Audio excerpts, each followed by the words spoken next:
Middle east तनाव के बीच Netanyahu का पीएम मोदी को फोन, जाने क्या हुई बात। वैसे कहा जाए तो मिडिल ईस्ट के इजराइल के साथ जो भारत के संबंध है वो पहले से ही काफी मजबूत रहे हैं और आगे भी होंगे। एक तरफ मिडिल ईस्ट में ईरान और इजराइल के बीच तनाव बना हुआ है, तो वहीं इजराइल के पीएम ने भारत को कॉल किया है। उन्होंने प्रधानमंत्री नरेंद्र मोदी को कॉल कर दोनों देशों के रिश्तों पर बातचीत की है।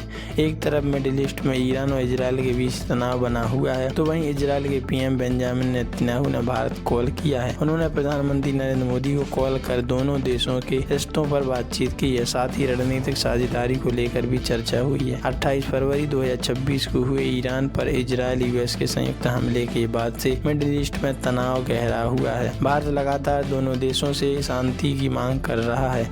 मिडिल ईस्ट के हालातों पर भी हुई चर्चा। दोनों देशों राष्ट्राध्यक्षों नरेंद्र मोदी और बेंजामिन ने पश्चिम एशिया यानी मिडिल ईस्ट में हालिया घटनाओं पर चर्चा की है। वे एक दूसरे से संपर्क में बने रहने के लिए सहमत हुए हैं। फोन पर हुई बातचीत में पीएम मोदी और नेतन्याहू ने अलग अलग क्षेत्रों में आपसी सहयोग को मजबूत करने के लिए संकल्प को दोहराया। पीएम मोदी को गुरुवार 6 अगस्त 2026 में पीएम नेतन्याहू का फोन आया। उन्होंने Bharat Israel special strategic partnership में लगातार हो रहे डेवलपमेंट का रिव्यू किया। 1992 से हुए दोनों देशों के राजनयिक संबंध स्थापित हैं। भारत और इजराइल के बीच स्पेशल स्ट्रैटेजिक साझेदारी के स्तर पर रिश्ते हैं। यह मुख्य रूप से रक्षा, उच्च तकनीक, कृषि और रणनीतिक विश्वास पर आधारित रिश्ते हैं। दोनों देशों के बीच 1992 में औपचारिक तौर पर राजनयिक संबंध स्थापित हुए थे। कहा जाता है कि प्रधानमंत्री मोदी के कार्यकाल दौरान दोनों देशों के रिश्ते और ऊंचाइयों पर मिले। इसी रणनीतिक साझेदारी को लेकर दोनों देशों के प्रधानमंत्रियों के बीच फोन पर बातचीत हुई।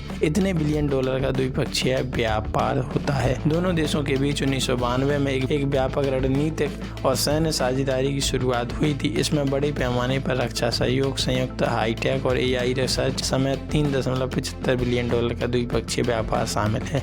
तो इस पर आपकी क्या राय है, कमेंट में लिखकर जरूर बताइएगा।